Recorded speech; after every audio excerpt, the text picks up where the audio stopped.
All right, well, this is our 383 that's going into our club car Dorothy that is going up against sort of stock Mopars in this challenge, the $3,000 build challenge and drag race. Okay, I was watching Uncle Tony's garage the other day, and he's putting together a 383, and he's assembling the bottom end of the engine. One of the things he talked about was priming the engine, saying that it wasn't necessary and that he doesn't do it. So I'm not disagreeing with him. I'm not going to say he's wrong in any way. But he's a guy that's put hundreds, if not thousands, of engines together over his lifetime. He's got a system. He's regimented. He knows how to do it. He's done it, tons of times, and it's worked for him. So it's like muscle memory. He doesn't have to think about it, right? But if you're a beginner or you're a novice, you don't put that many engines together. I mean, honestly, the last engine I put together was probably over 15 years ago from scratch, like from a rebuild, So there's always mistakes that can happen. We all make mistakes. And the nice thing about the oiling system is by priming it, you can test the oiling system separate from the rest of the engine and determine that everything's working okay prior to firing the motor, and prior to putting all the thousands of dollars and hours that you have into the engine up to this point at risk. So things that could go wrong, just because you're new or you haven't done it that often. I know it sounds ridiculous and it's probably a long shot, but there's always the chance you putting the engine together and you somehow forget to put the pickup tube in it or something like that, right? That'll be catastrophic to your engine. If you didn't put the pickup tube in there, you go to prime it and you don't get any oil pressure, you've got a problem. You got to pull the pan back off, Whereas if you just ran the engine and you don't have a pickup tube, you just threw away thousands of dollars worth of parts and hours and labor. So it could catch that. Something like leaving a blue, shop towel or something, or a rag in the pan when you're putting the engine together, and it clogs the pickup tube, so you don't get oil pressure. Things like, plugs in the oil galley somewhere that were left out, especially you go to a machine shop. And yes, this happens. I've had it happen.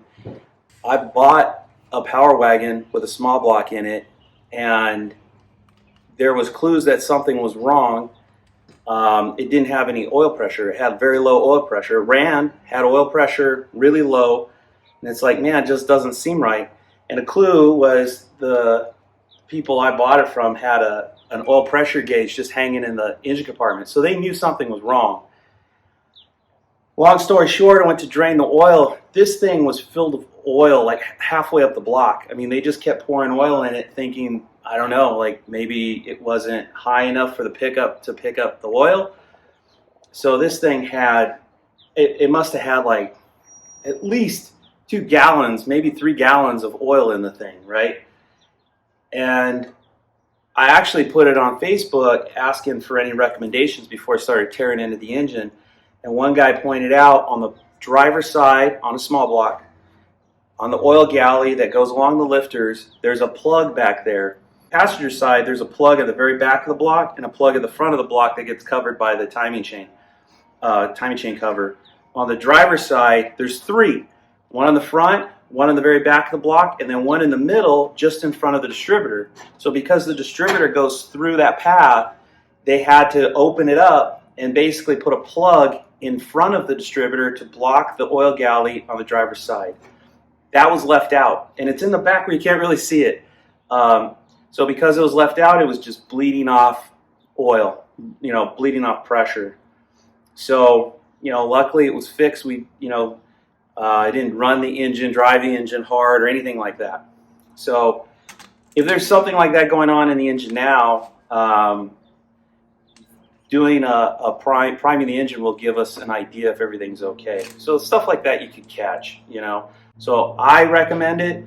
It's cheap insurance is the way I see it. If you don't want to do it, that's totally up to you.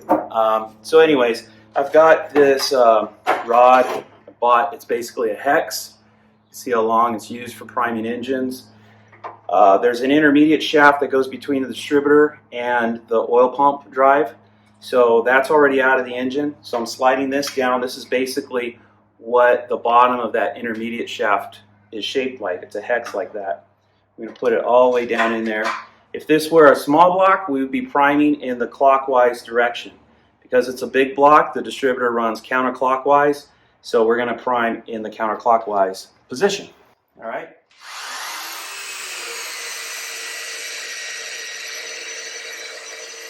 Oh. I'm going to pull the valve covers and we're going to have a look. See if we're getting oil up to the top of the engine.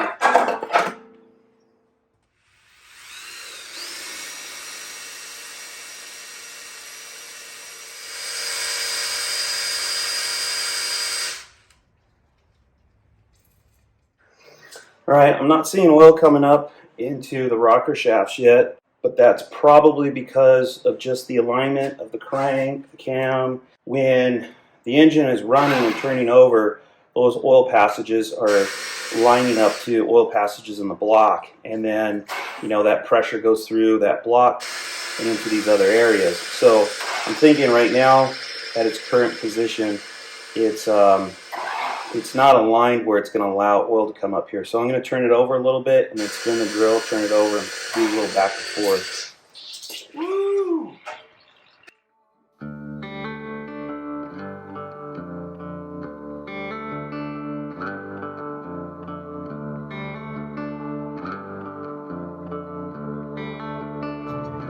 All right, the thing about these Moroso aluminum valve covers is it's made out of aluminum and it's anodized. They look beautiful, but the aluminum's really soft. So when you tighten these guys down, see if you can see that, it almost always, caves in around the hole right there. And then of course they'll start leaking in between. So we're gonna put these guys on there. We're gonna use them so that it spreads the load. Kind of looks something like that. Spreads the load a little bit more so it doesn't collapse in on itself. For now, we're going to put it on both sides and put a nut and a bolt through it. And what that's going to do is it's going to take that area that's bent and hopefully it's going to flatten it out. See that? So now it's pretty flat. Flat as it's going to get anyway.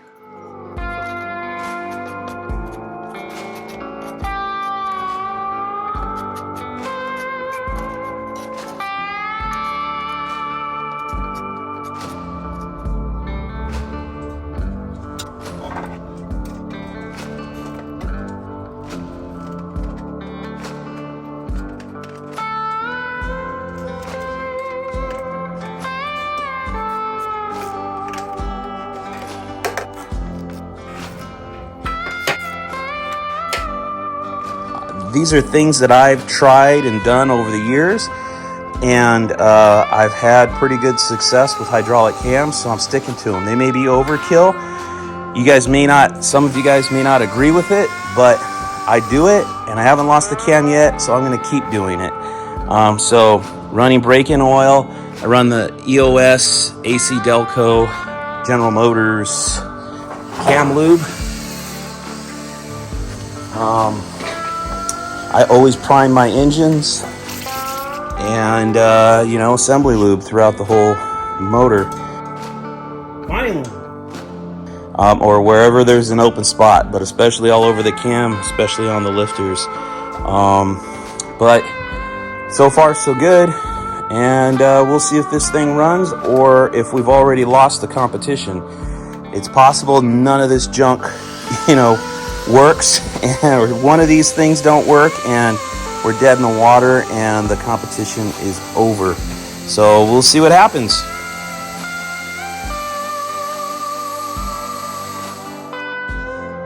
I just thought of another reason why you should prime your motor. Oil leaks.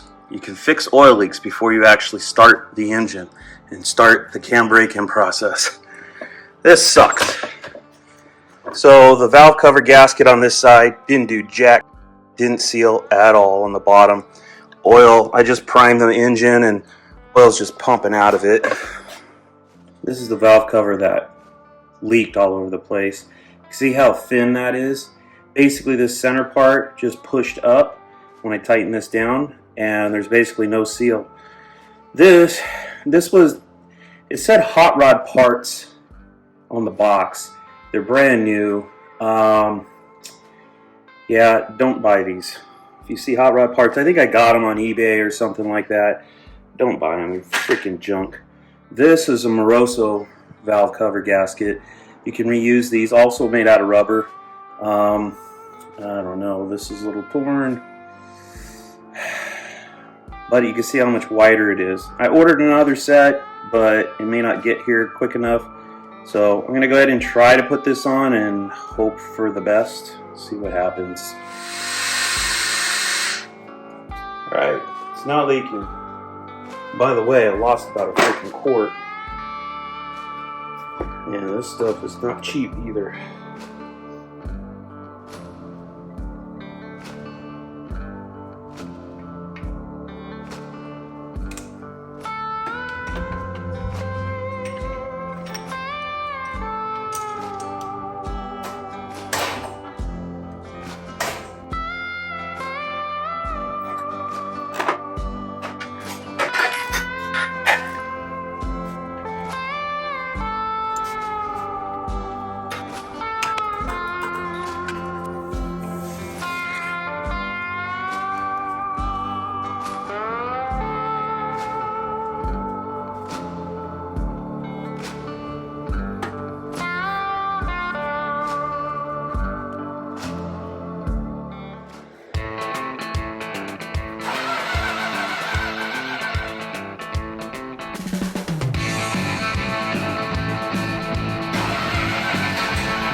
It's like 150 degrees, so it's still cool. Temperature gauge is coming off of 130 is the minimum. I wasn't sure if it was working or not, so I kind of panicked, shut it down so I can get this.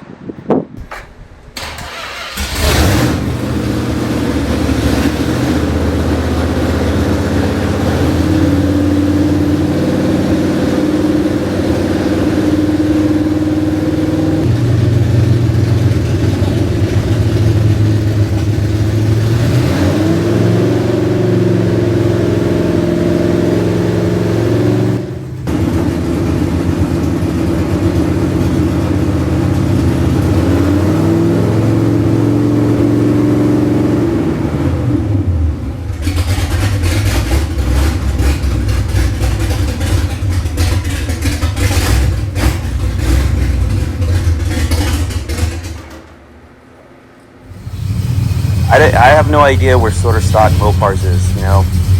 For all I know, his shit's already done and running. Maybe not. Maybe they're not going to make it in time, or, you know, who knows. So I figure if we get at least a running engine and running car to the track, we have a chance, and maybe we can beat them, even if we don't get to the nitrous kit and all that stuff.